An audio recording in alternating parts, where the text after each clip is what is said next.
Welcome back to Afternoon Express on this Motivational Monday. Joining us today via Zoom from Johannesburg is clinical psychologist Sikandar Kala, who will be chatting to us about the psychological effects of financial strain and job hunting during this particularly difficult time. Welcome back to the Loft, Sikandar. Hi, Palesa. Always a pleasure. Absolutely. Now, Sikandar, with so many people's financial sustainability and stability and job security under threat during this difficult time, have you noticed many changes, if any, particularly within people's psychological health, and how so? Well, most certainly. I think, when we look at job difficulties in the sense of job security, financial security, it's something that really has significant impact on one's survival, one's livelihood. And I think whenever one's livelihood is threatened, we're obviously going to experience an immense amount of stress. And I think what I've most certainly seen with my patients and just generally in society is increased levels of stress, intermittent anxiety and anxiety attacks, and sometimes even a sense of hopelessness that is creeping in, which can also precipitate some form of depressive symptoms as well. So it most certainly has quite a far-reaching impact and negative impact on one's psychological health. Quite a relatable feeling, I find, to most South Africans during this time. So what then are some of the warning signs that one's psychological health may be impacted by a lack of finances, stability, and of course that job security? Mm-hmm. Yeah. I always touch on neurovegetative symptoms because I think it's one of the key things that we can use to track where we find our well-being.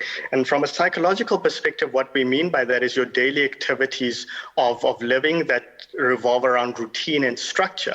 So you look specifically at sleep, you look at appetite, your energy, your memory, your concentration, your excretion, your libido, and other forms of structure and routines throughout the day. So are you sleeping less? Could that be a sign of potential stress revolving around your job security and your financial security?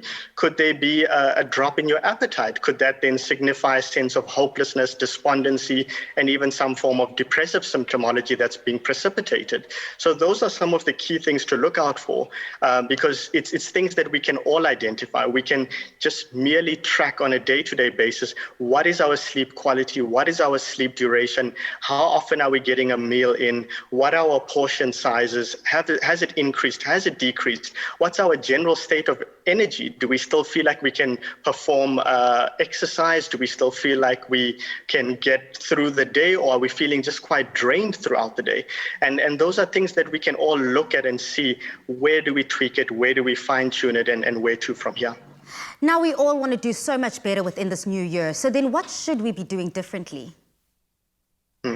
So touching on the symptom of hopelessness, I think what we realize with hopelessness is there's a sense of negative automatic thoughts that are being just being fueled and fueled and fueled. And what we need to think about there is how do we move away from a monotonous picture of every day feels the same.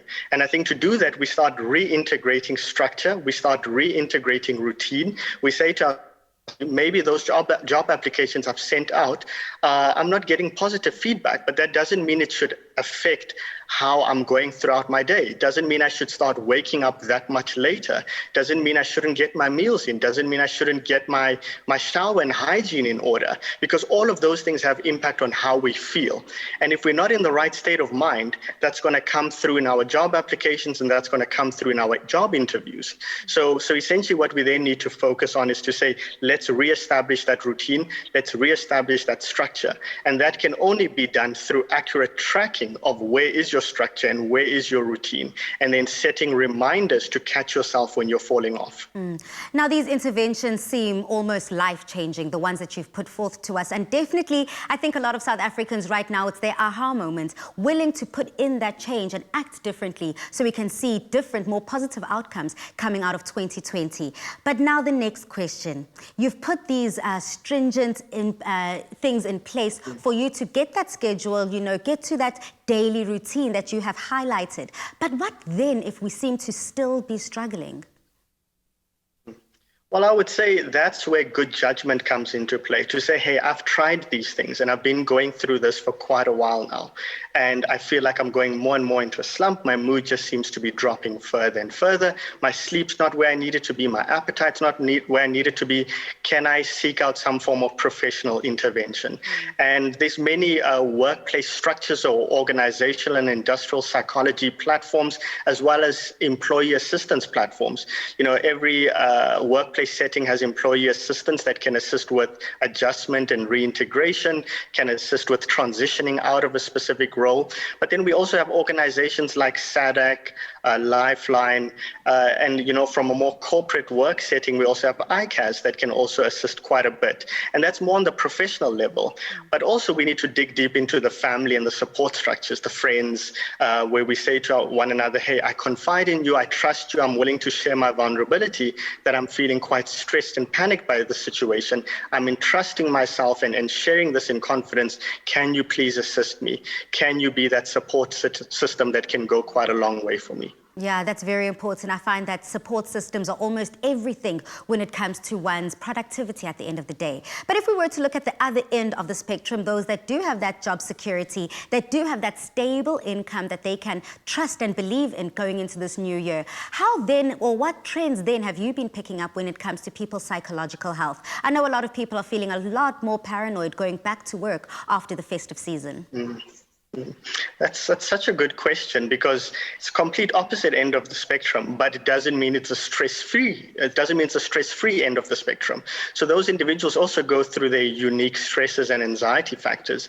I think with the sense of so many people losing loved ones and people close to them at this current moment, I think there's the sense of anxiety, increased fear. And that increased fear and anxiety is really flaring up in a way of stress. And what I would say then is we need to slowly but surely reintegrate, where it's baby steps.